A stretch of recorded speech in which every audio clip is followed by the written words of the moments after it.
My guest today is Morgan Snyder, founder of Become Good Soil and author of Becoming a King.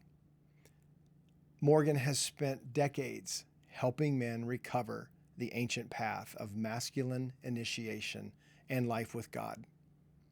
What does it mean for a man to become truly mature? Not just older, not just more successful, not just more spiritual sounding. In this conversation, Morgan and I explore masculine initiation, belovedness, spiritual warfare, the second half of life, and the long journey of becoming a wholehearted man. If there are places in you that still feel young, unfinished, or unfathered and uninitiated, this conversation is an invitation to bring those pieces to God. Isn't it interesting that the deepest truths are often discovered on a journey? Every man is searching for something, a truer life, a deeper story, a closer walk with God, for a clearer sense of meaning and purpose.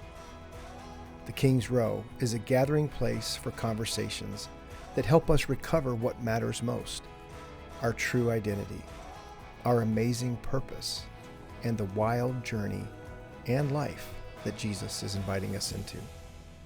Welcome to the King's Row.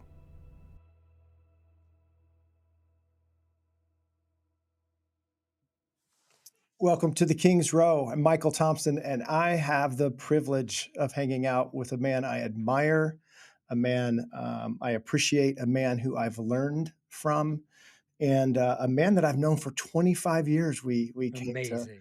put a category on time, and it's Morgan Snyder, and he is the man that has been running. I want to make sure I get all, because there's some updates, right? That so Good Soil is a mission that he's been on point with for several years, that I've been able to join him as a facilitator in some of his retreats, the Good Soil retreats for the 30 somethings, which I loved.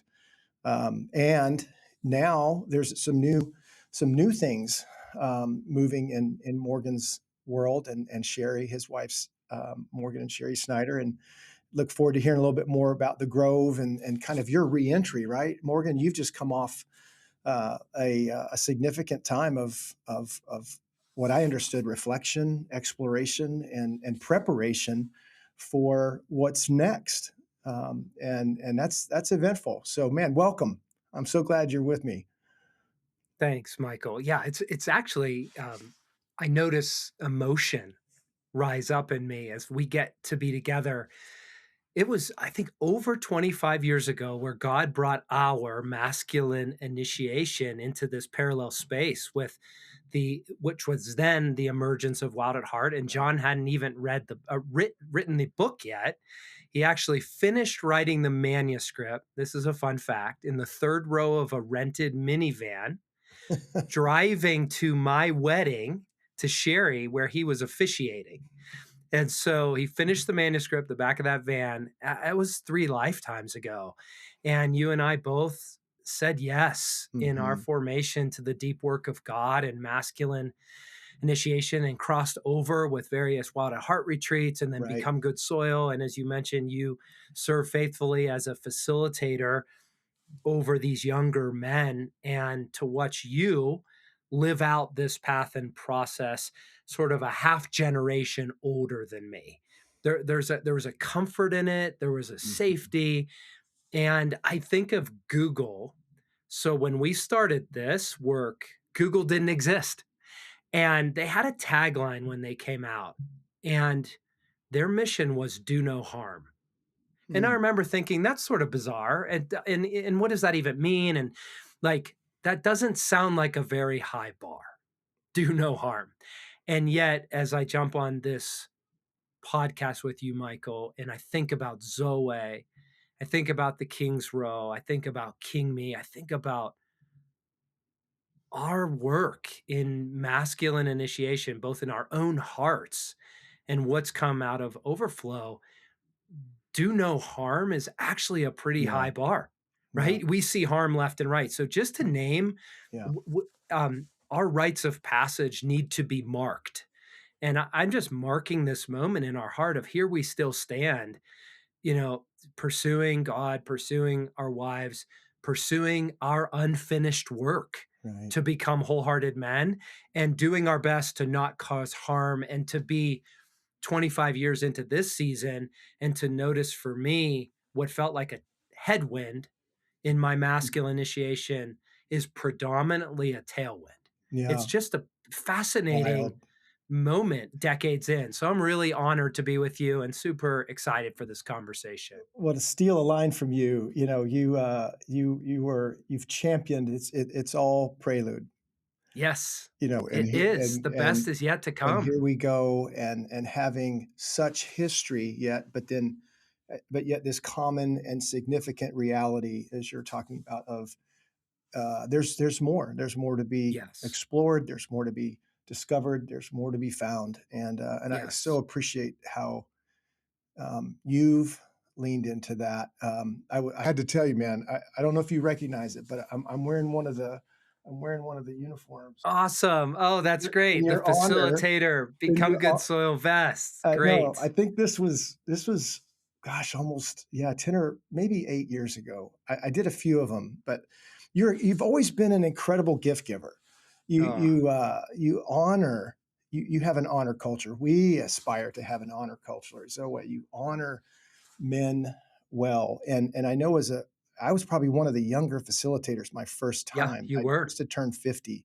So you took a chance on a rookie facilitator, which I'm grateful for. And I'm not sure I did it perfectly. I know I didn't do it perfectly. And I hope, even in the process, I mean, your facilitators are in this learning space and trying to do well, right? Not do harm, but do well Yes. for these guys that you say, hey, these are your three guys.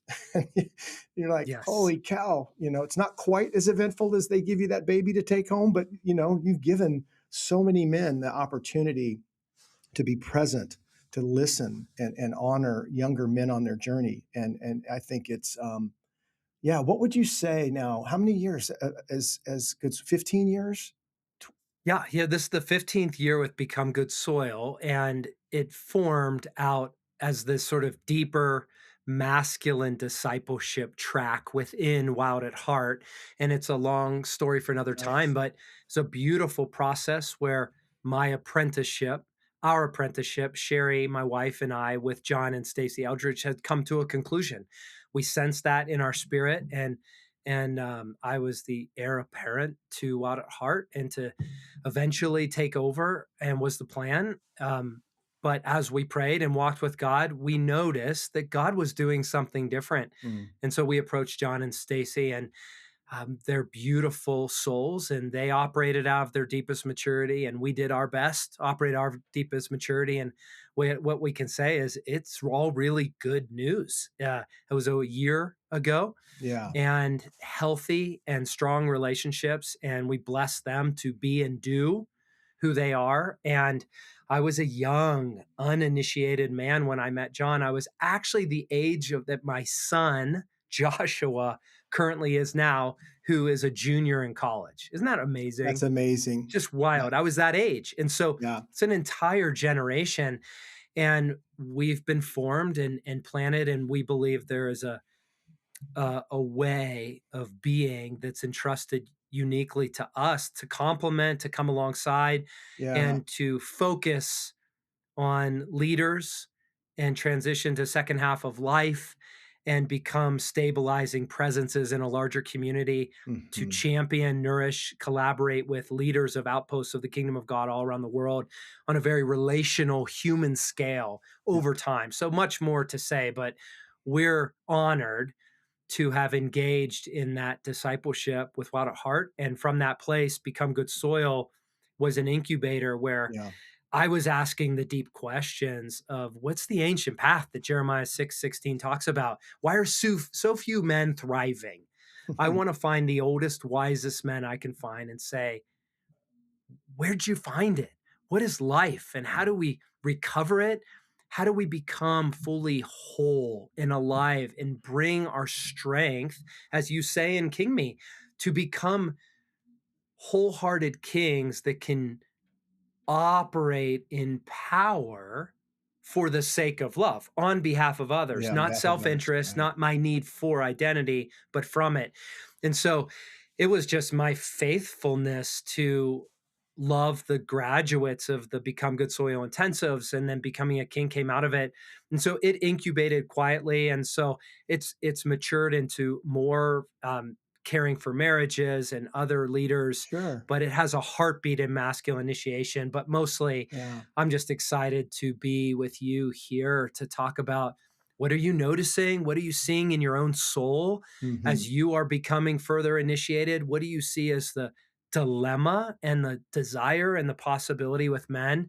And it's just really good to dive into the deep end Yeah. with a like-hearted brother. Yeah. Yeah. Thank you. And I I got 3 things that just zipped through my head. One is, at, uh, at my first boot camp, I think was '02. I was 38. I'm 61 now. Amazing. And so as you were Amazing. getting, timestamps on some things, and I think of that, um, it was a trajectory changer. Yeah. I was not prepared for what was gonna happen, but like so many men who, as we've attended those events, and we're hopeful for something, and then now we facilitate these events, Right. still hopeful, and yet making room and making space for these guys. So I that's amazing to me, just to feel that and say that. Secondly, as you were talking, I quoted you this morning. As a matter of fact, I was looking at some notes. So we have a Zoom group on Wednesdays. It's the West guys. So at 9:45 my time, I'm on with 30 or 40 guys. And then on Okay. Thursdays is the East group, and that's a much larger group at 6:45 my time. But I quoted you, and I'd love to just swing into this a little bit as we talk about the masculine journey. And from the comments you made a second ago, you said that we will be male for eternity. Mm, We will be masculine image bearers mm. for eternity. And as I saw that a few days ago, as I presented that and had the intentional pause, to let men, and so what Mm. does that mean? Well, first of all, it's a profound idea that, if true, shapes everything, right? There was a Taylor Swift video that was controversy, and I forget the particular video, but there was a scene on it of a girl stepping onto a scale, and the scale said fat. And it was controversial because all these women freaked out and said, you know, all this issue about body Body image, image, it yeah. cuts right to the core. And so they ended up pulling it out. And what's interesting is I saw the video from a teacher at Denver Seminary. I'm in spiritual direction training right now as part of my apprenticeship. And she showed it. And she ended up showing 5 different film clips, all of which were feminine clips on the false self. Though she didn't know they were feminine because no one had ever pointed out to her that they were all beautiful clips, but Mm, utterly feminine. And I pulled her aside afterwards and I said, "Have you ever thought of masculine clips on the false self?" And she said, "What do you even mean?" And I said, "Oh, every single clip you used featured a woman, and they were issues of femininity yeah. in the false self. Not that they don't relate, but they are feminine." I said, if a man steps on a scale, fat might have some meaning, but it's likely that if it says weak, it would be as shattering as Mm, fat. And mm, that's a very different word. So we had this beautiful interchange yeah. to get to your idea of, in Genesis, it's really fascinating, Michael, that God says, in the image of God, let us make man and women in our image, male and female, who created. And there's 3 things in that that are profoundly shaping in everything. And one is that we're created in the image of God, Beautiful. that Imago we're Dei, created right? Imago imago Dei. Dei, Yep. right? But it's from them. We're created from a fellowship. We're created from a family, from a community of persons. How in the world is an individual created out of a community? And third, as men and as women. And so I think what I invite my listeners, our listeners, to be curious about is, if that's true, Right. why does it matter? And if it's true, how is it shaping the way in which I experience everything?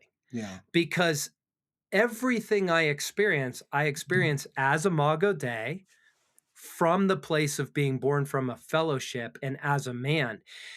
And so if that is true, and that's a biblical belief that we're staking our entire life on, Mhm.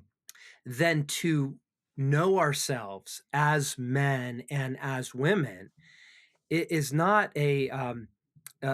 simply beneficial. It's essential to understand the dilemma of what we struggle with, of where the challenge is, and also understand the path and process to becoming fully mature, fully whole, fully alive, and fully operate in partnership with God, not just in this world, but the world to come. And so it means everything, and it's worth a deep consideration. Yeah. Yeah. It is. And you're I think about physiologically there's some reality to this, of course. And then there's spirit. There's the spirituality of what did God mean, right? When he meant a male, what did he Right. mean when he meant a female? Which kind of brings it back to the professor that um, and and when you I think when you give attention to this proposal, what does that mean, right? It, Yes. it takes it to me. It takes you to it brings the opportunity to even say to her, that's really kind of bent on this side Yes. of false self in terms of feminine. And I'm asking you all that to ask you, it does seem there's a component of this that in Trinity DNA that overlaps.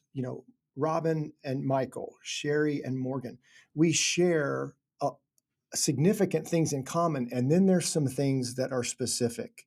Absolutely. I mean, Absolutely. does a woman need courage? Does she need strength? Yes. Right. Does a man need romance? Yes. Right. And so there's these common spaces, but then there's this.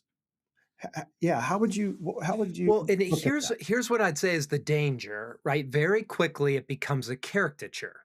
Hmm. Very quickly we become dualistic in our thinking and say it's this or this. Yeah. You're either man or woman, and let me just hold that for a second.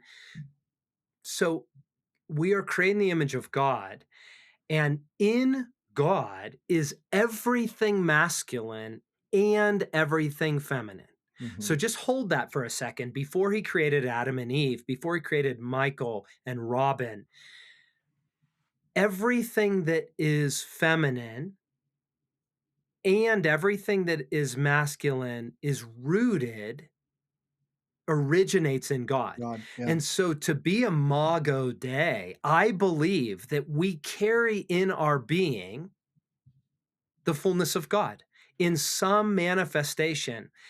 And the next level of mystery is that then God makes this distinction for these two differentiated expressions of himself to be separate and then to come together Together. in a union, Right. right? To form this third person. Sherry and I had our 25th wedding anniversary, and we've been Oh, reflecting on this idea. Our marriage is a third person, and it's about 25 years old. And that just puts it in perspective because we're not 15 anymore. In Mm. 21-year-olds for boys turning men, it takes to be 21 for the entire frontal lobe to be developed. Just Mhm. physiologically, you have to be at least 21 for your brain to be fully formed in its structure. And so, like, our marriage is still rather young, but it's a baby adult, just like we call our teenagers, right? Yeah. It has some roots and it has some branches and it's a force, but it has a long way to go. And so, what I believe, if you could almost then picture this idea, we don't want to be dualistic in thinking, we don't want to caricature, we don't want to exaggerate or over understate it. And so, to stay in the mystery, if there was this bell curve, and most that inside a man, there was also the expressions of God that would be considered, we would name them feminine, right? I'm an incredibly artistic person. I'm a profoundly empathetic human being. I'm Mhm. highly sensitive and I pick out the clothes I wear based on like how they feel on my body. Like those could be characterized as feminine traits, but I'm pretty masculine when it comes to my core essence. Again, I'm trying to stay away from a characterization. So if you think about this, it's such a beautiful picture. If you have the vast majority of what you meet when you meet a man is something that we universally share as men, and then at the very tail of the bell curve, we also carry in us some feminine attributes of God, and a woman would carry masculine attributes of Mm. God. Not to make it simply gender fluid, but the idea is we're carrying mystery of the whole person of God. And there are times where I need to offer, as Paul did, he said, I was like a mother to you. There are times that I need to be the fountain of compassion, Yeah. but it's not forsaking masculinity. Right. There are times that Sherry shows up as a mama bear and she's about to rip someone's head off. Right. If Right. if Right. they stand between a threat to her children, right? Right. And so I think what I just want to name is, before we get stuck in caricatures or defensiveness or dichotomy, what if we stayed in a deeper maturity of, if it's true, how do we enter into the mystery and what is God's blessing in it? What is he trying to say to the world about himself, about the fullness of his nature that he can express more profoundly through masculinity and femininity than he could through just androgynous beings. Yeah. Yeah. I remember, I think the first time I heard something like this was from you in the IKEA Yes. person, the IKEA figure, the Right. caricature, like you said. And so, yeah, this is an invitation.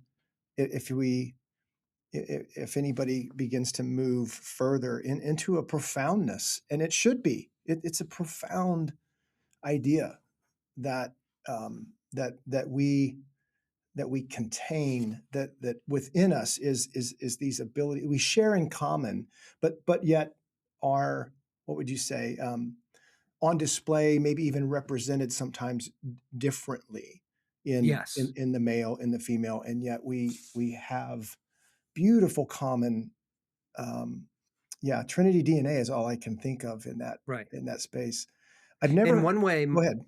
Michael, that's really fun to explore this, and I would just invite, this fellowship of like-hearted, is to bring it into conversation with trusted people to say, what was that experience like for you as a man? Or what was that like for you as a woman? In Mm, other words, to introduce this next layer of nuance yeah, of, no, I just don't, I'm not asking you to tell me what that was like when you watched that movie. What was it like watching that movie yeah. as a woman? And so, Mhm. just very briefly, my nephew reached out to Auntie Cher, my wife, and said, hey, I'm doing free throws for this fundraiser and I need money. And you can sponsor me for either just a flat fee or per basket. And Sherry said to me, I just want to be generous. So I was going to give him a flat fee. And then she says, I decided to just tie it to number of baskets. And I am all the while thinking of how I would fund him with this competitive edge, which I know you can I appreciate, can. Michael, right? Where it's like, I wanted to be generous, but say, yeah, for the first, he does about 65 baskets out of 100 generally. So Nice. for the Okay. first 50, my plan was to give him $0. If I were asked, and then it starts going up $5, $10, Mm, incentivize him, right? yeah. And so she starts telling me her process, and I reflected to her. I said, I really think you were a loving aunt as a woman. As a man, I'm thinking about how to structure this thing to incentivize him for the number of baskets. And she said, I never would have had that thought, Right. Not right? don't think that way, right? No, and Right. she was just thinking, "How do I support him affectionately where he knows he's loved? It doesn't matter how he That's great. performs," and I'm going, "That's ridiculous." And it's playful, it's curious, it's not Mhm, punitive, it's mhm. not a caricature, but to add to conversation, "What's that like for you?" As engendered, yeah. it becomes so fun. That is. And the curiosity of, yeah, how do you see that? Because even if it's not brought to the attention of the question as a man, as a woman, it's in it's inferred. Absolutely. It's of course. I mean, I'm going to see that, not just in the masculine context, but then you add your whole story. Yes. You add your whole experience as to what has shaped you and how it is giving you the particular kind of vision that you have when you look at that thing, and Right. that I think is just a very, very, as we I want to spend the last bit of this particular session talking about the masculine journey, and maybe can phrase this way that, Morgan, where were a couple of those moments where what you couldn't see, even as a man, right? You couldn't not see after these kind Yes. of moments where the world changed, your world changed. You might have, yeah, what wasn't available because of history, um, families of origin, just became. It could have become jilted before it became altered, but it became Yes. significantly different. Yeah. Or a couple of those moments for you. Well, I think an example. So I didn't know Christ in the household in which I was raised. And my mom is Catholic, my dad's Jewish. We did the religious thing, but it didn't speak to my heart. And my life came crashing down. A longer story for another time, but I had won the world and I had lost my soul. And the night before I left for college, I was at an existential crisis. And I knew the Mm, answer was God. I didn't know how to find him. And so I headed to Vanderbilt University down in Nashville. And the plan was to become rich, become, a president of a company and marry a Southern belle and, make a name for myself. That's why I went to Vanderbilt. And something in me knew the answer of what I was looking for was God. I had a mm, radical conversion. Over a year, I met people that loved Jesus, that were modeling a with God life. April 19th, 1995, I turned my life over to Christ. Profound repentance, the mm, beginning of a new life. I left the track that I was on and I ended up moving west to Colorado to participate in this Christian formation program where I met John Eldridge. But here's what happened, Michael. I found myself passionately in love with Jesus, deeply trusting him, living for him in every way I could. But I would find myself again and again in scenarios where I felt like a boy in a mm, man's world. mm, And I couldn't have described it then, but I felt insufficient. I felt weak. I felt exposed. And at first, I thought it was my lack of faith because I'm a Christian, right? mm, I was baptized. But what I began to notice was there's a boy in me with unmet needs. And so, my poignant moment I married Sherry, and it was a profoundly redemptive pursuit. I went from lots of sexual indiscretion before Christ and sexual history. Sherry has sexual history. Was very sad about that, and God redeemed that. And I got to pursue her from the depths of what I could sense was God's way Mm, to life. mm. And we had our first kiss on the altar, First Presbyterian Church, and we made love that night. And it was very powerful. And I felt like I was becoming something from the inside out. We bought this little townhome, the toilet broke. And I remember we had no money. We spent all the money we had on a wedding, on a honeymoon, on a ring, and I was down to $0. We had one old car. The toilet broke. This was pre YouTube, pre Google. Yeah. And I felt fear and panic. I felt Oh, about 8 years old. And my thinking was, well, you call a guy because I grew up in a house where all of that was outsourced. And you call a guy. Well, I didn't have the money to call a plumber. right. I literally had no idea what was in that big old contraption behind the toilet. I just know you hit that button and nothing happens. I have a wife that I'm responsible for loving. She needs to use the bathroom, and I don't have a working toilet. I don't have the money. I don't have what it takes to fix it. I am terrified. I am exposed, and this is not about a toilet. Right. And so, and what I want to name is my faith was real. My conversion was undeniable. I would take a sword for Jesus Christ, but I was a boy in a man's world. My world was needing a man, and I was uninitiated and Yeah. immature. And Yeah. so that day, I didn't even know how to pray, but I said, God, I need something that's more than Jesus. Like, I need more than salvation. I need a teacher, a guide, I don't know, a dad.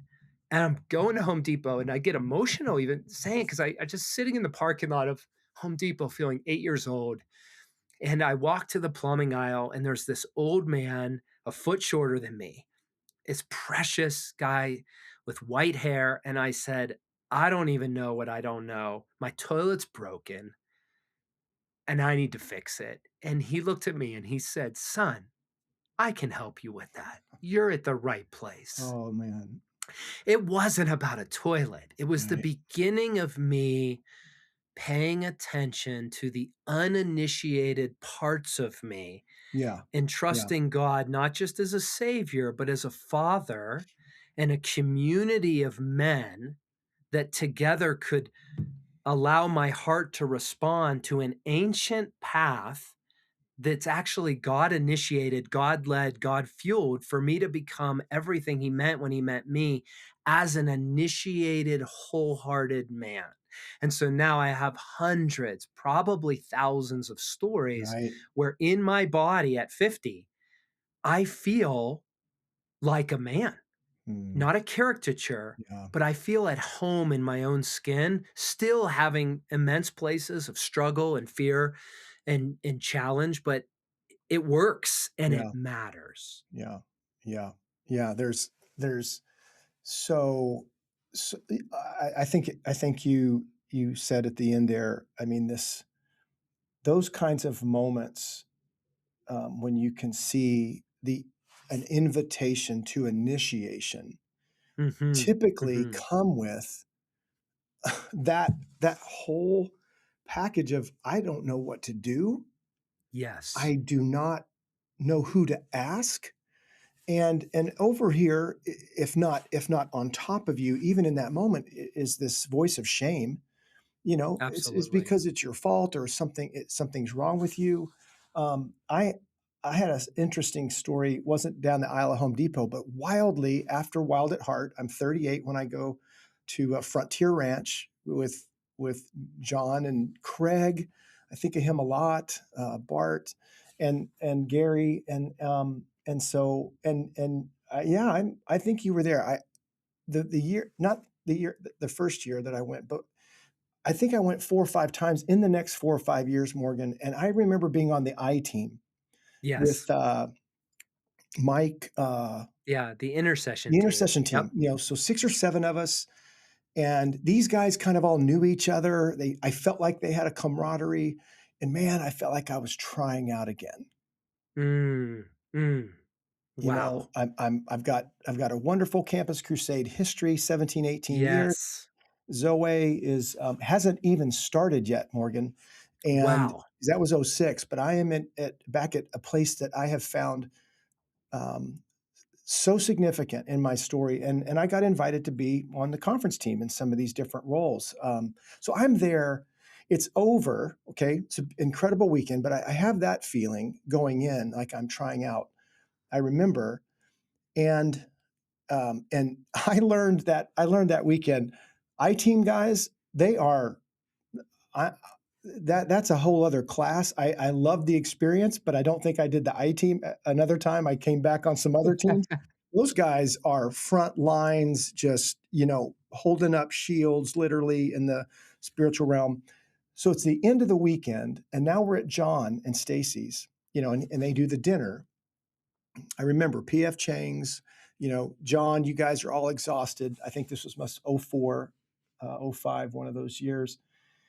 And I'm getting my plate and I feel like I'm at my grandparents and I've got to go sit at the card table. Wow. Wow. How old did you feel? What was Oh, the age yeah, of Michael 11. in that moment? That Yep. that here are the grown-ups Yes. in this. And I I just it was and what came with that was, if I'm honest, yeah, it was, I wish somebody would talk to me.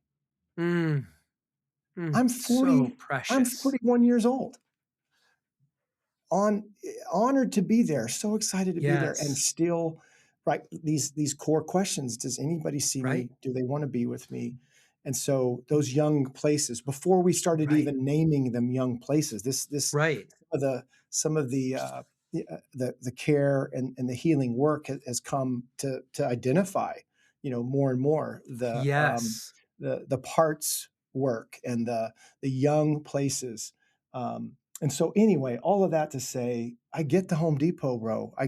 Yeah. I get that moment. And Craig was one of the Craig McConnell was one of the men who, I just felt his arm around me, Yes. for years, in my walk, with Ransom Heart and While the Yes. Heart, as John was writing new books, as we were bringing that content into this, space with Zoe. Mhm. And so uninitiated, this is all kind of under that canopy Yes. of, you know, more and more initiation, I believe, is a way to describe what you, or at least to relate to how you described feeling feeling like me in my own skin, Yes. feeling like the man that my age and where I am on the timeline, my emotional and spiritual development has been catching up through these healing and moments. But it goes back to when you don't know what to do. That Right. is the invitation to intimacy, and yet Right. and yet it just feels like you want to just push away from that moment. Like you said, Right. I'm Well, that's scared. the moment, That's the right? moment. That's the moment when you feel that fear or shame. The question for our listeners is, what will you do with Do. it? Mhm. Right? Because what we're describing, me at Home Depot, you at John and Stacy's house, that this is the universal experience for every man, including our heroes in the scriptures. Mhm. They're not a book of exceptions, they're book of examples, right? So just to name it for our listeners, so in that meal, part of you is 41 and Right. you're the honored guest and you've earned a seat at the table and you've been formed and you've been trained as a warrior.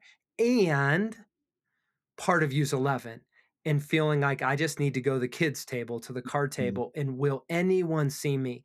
And so what do you do with this precious masculine heart that is divided within? And so what if the work of the kingdom is far more than salvation, though that's essential? But where do we begin looking at masculine initiation as a path and process that's initiated by God, that's curated by God, that's looking for our response and Yeah. our participation to say, I choose to pay attention. I choose with that push to stay in it and say, Jesus, you're my older brother. I welcome you here. Holy Spirit, you're a faithful guide, and I welcome you to nurture me here. Yeah. Father, you are generous, strong, and providing, and this is right on time.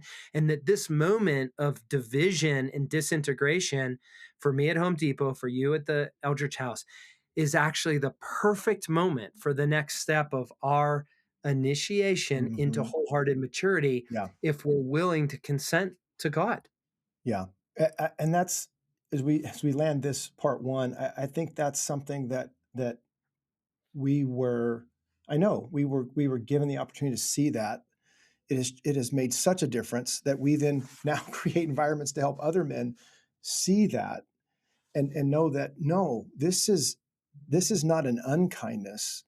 These moments. What if this was the love of God and the kindness of God to bring something up that He wants to love back into, formation, this part of you, welcome back, or this older part of you that just, I mean, we've heard stories of, I'm just trying to put that part of me behind or Yes, right, away. And yet, no, this is about integration. This is about uninitiated, and it doesn't have to be unwanted then parts, but rather uninitiated, and God coming to to love us right into those healing spaces.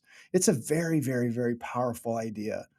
A very, very, um, hopefully becoming more and more our rhythm, our routine. So there's not, we don't succumb to, here I am again, but right, but rather, wait a minute, those kind of, wait a minute, I think this is happening for me. right.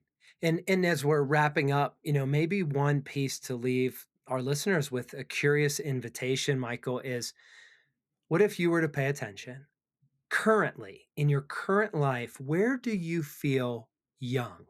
Where do you feel younger than your biological age? Age, right? Or another way to get to it, if this is sort of new frontier, is where do you overreact or underreact Mm, to a yeah. certain pattern in a relationship around you? And then in that place, without shame or condemnation, Jesus, Father, Holy Spirit, shine your light. Yeah. What do you want to show me? And how do I invite you into this part of me? It's Mhm. amazing what God can do with Yeah. a little permission. Yeah, I love it. Yeah, and I'm grateful and amazed, still on it, and able to, bring a perspective and some equipment, that I've been given over the years in my journey Yes. to yeah, to recognize more. I surely don't hit them all. I surely don't see them all, but still, that moment when you can say, "Wait a minute, there's more. There's always more going on," and I want to close with that, and with that thought, there's more going on in the second part. I do want us to touch as when we come back, for part two in the next, podcast show of King's Row. I want to talk a little bit about spiritual warfare in that reality. There's more going on, and just get some of your thoughts over your journey, your masculine journey, about how, um, yeah, how you've learned to see, the opposition and the adversarial things that can come against you becoming who you are in the kingdom. So with that, I'm going to Great. wrap up part one with my friend Morgan Snyder, and hope you'll join us for part two. Thanks for being with us, in this segment, Morgan. Look Yeah, forward to honored look to be forward to the with next you. part. Yeah, bro. Thank you.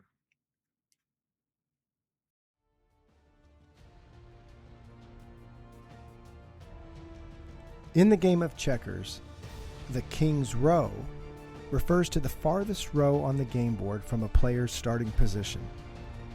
When a player's man reaches the opponent's King's Row, that man may be crowned or kinged. The concept of King's Row is crucial in the strategy of the game. The more kings a player has, the greater the advantage he has over his adversary.